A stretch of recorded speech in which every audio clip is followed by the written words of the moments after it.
Welcome to Man Does Tech, where I solve the problems you didn't even know you had. You begin by enabling hand tracking on your headset. Make sure tracking firmware is current.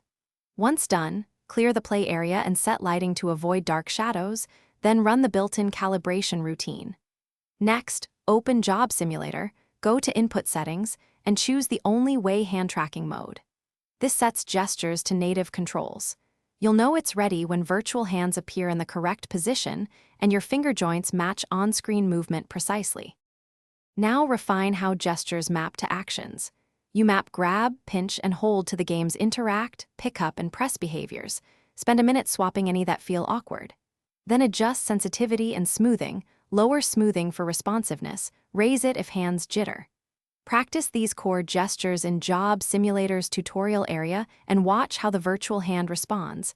Make small tweaks between runs. If motions feel delayed, reduce smoothing and retune sensitivity until interactions feel immediate and predictable. To finish, run through full tasks. Lift objects, throw, and inspect items exactly as you will during gameplay. If tracking drifts after 10 to 15 minutes, stop and recalibrate. Persistent drift often means occlusion or lighting changes.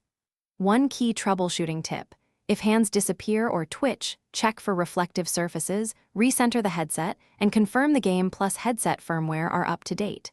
If problems persist, reduce background light and ensure your hands stay within the tracking volume. Thanks for watching. If you found this helpful, don't forget to like and subscribe.